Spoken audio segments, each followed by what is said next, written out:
오늘부터는 마가복음으로 묵상하게 됩니다. 마가복음은 예수님의 제자는 아니지만 예수님의 제자인 베드로의 비서 역할을 했던 마가가 기록한 복음서입니다. 마가는 베드로와 함께 다니면서 베드로로부터 직접 예수님에 대한 이야기를 들었고 그것을 기록해 놓은 것이 마가복음입니다. 마가복음 1장 1절을 이렇게 기록합니다. 하나님의 아들 예수 그리스도의 복음의 시작이라. 마가는 예수님을 하나님의 아들 그리고 그리스도라고 정의합니다. 그 시대의 신의 아들은 권력의 중심에 있었던 로마의 황제였습니다.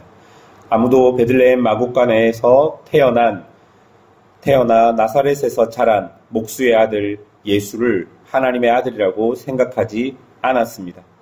또한 그리스도라는 말 역시 구약 시대부터 하나님이 약속한 기름 부음받은 메시아라는 의미인데 한낱 촌부였던 예수를 그 누구도 메시아라고 생각하지 않았습니다.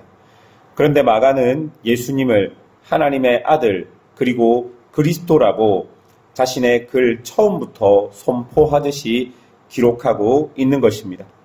또한 이것을 복음이라고 말합니다. 복음이라는 이 단어는 로마 황제가 등극할 때 칭송하는 용어인데 이것을 예수님께 사용했습니다. 그러니까 마가가 볼 때 예수님은 하나님의 아들이고 그리스도이며 이 복음, 즉 이런 사실을 온 세계에 알려야 된다라고 마가는 말하고 있는 것입니다. 마가복음은 처음부터 세상과는 전혀 다른 이야기를 하고 있습니다. 이 시대 로마인에게는 유대인 한 명의 사람, 예수는 아무 의미 없는 사람이었습니다. 그 사람이 아무리 능력이 뛰어나고 마술과 마법이 능통해도 그냥 유대 식민지에 사는 한 사람일 뿐이었습니다. 그런데 그 아무것도 아닌 유대의 한 사람을 통해 이후에 로마 전체가 그 사람을 하나님의 아들로 믿게 되는 일이 벌어지게 되는 것이죠. 이것이 바로 복음의 능력입니다.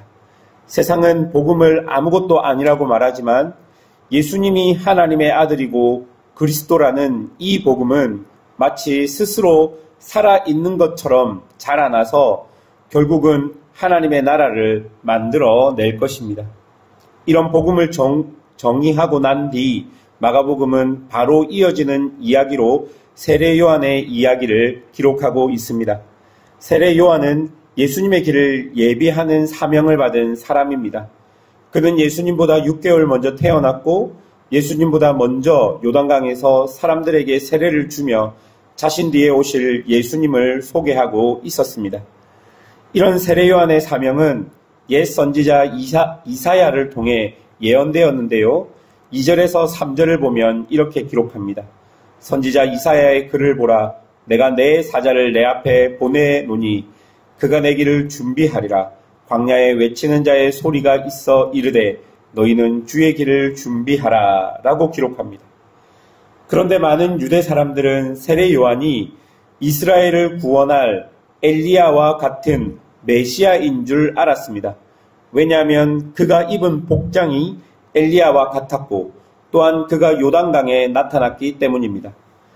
구약의 이스라엘이 요단을 건너 여리고를 정복함으로 가나안의 정복을 시작했던 것처럼 그 시대의 사람들은 하나님이 보내신 세례 요한이 요단강에서 사람들을 모아 군사를 일으켜 예루살렘으로 바로 진격해서 로마를 무찌르고 예루살렘을 회복하겠지라고 생각하고 있었던 것입니다. 그러나 세례 요한은 제사함을 받는 회개의 세례를 전파하고 자신보다 더 능력 많으신 분, 자신은 그의 신발끈도 풀기 감당하지 못하는 사람이 와서 물이 아닌 성령으로 세례를 베푼다고 전파하고 있었던 것입니다. 여러분, 이처럼 그 시대 유대 사람들은 그 사람이 하나님이 보내신 메시아가 맞는지 맞지 않는지가 중요한 게 아니었습니다. 마치 사람들은 자신이 원하는 것, 그러니까 지금이라도 당장 로마의 압제에서 자신들을 해방시켜 주면 그가 누구라도 설령 메시아가 아니라도 우리가 메시아처럼 여겨주겠다고 생각하고 있었던 것입니다. 여러분, 이게 맞는 말입니까? 아닙니다. 분명히 틀린 말입니다.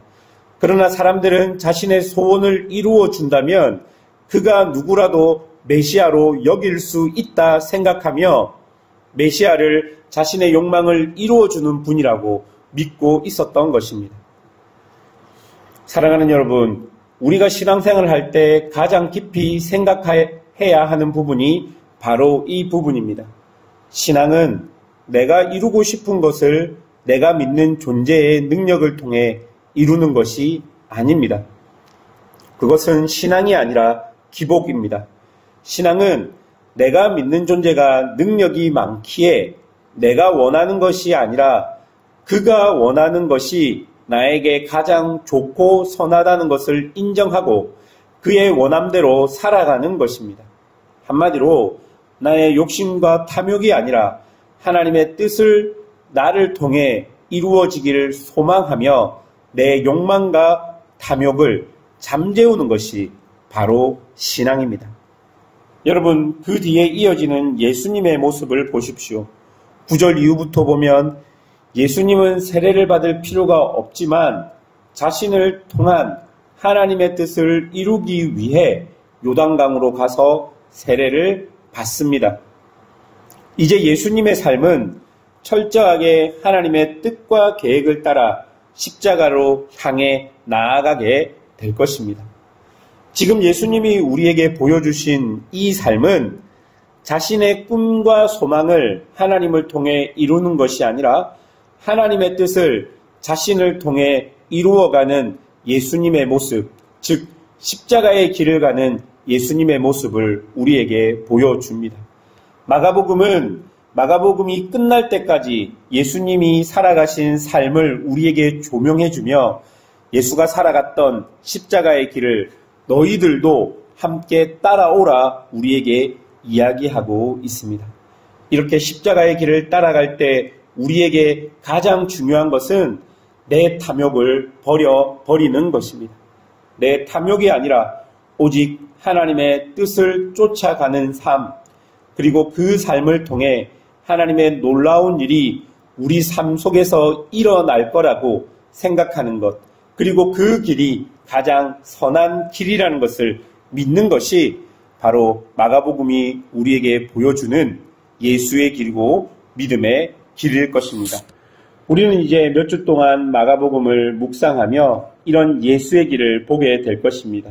그리고 마가복음이 우리에게 교훈하고 있듯이 우리 또한 그 십자가의 길, 십자가의 삶, 예수가 따라갔던 하나님의 뜻을 쫓는 삶을 우리가 살아가야 할 것입니다. 사랑하는 성도 여러분, 이것이 복된 길입니다. 세상 사람들은 알지 못하는 은혜의 길이 바로 십자가를 쫓는 길이고 예수를 닮아가는 길임을 믿으시고 마가복음을 묵상하는 동안 예수님을 더 깊이 묵상해서 예수님을 닮아가는 은혜가 있기를 주님의 이름으로 축원합니다. 기도하겠습니다.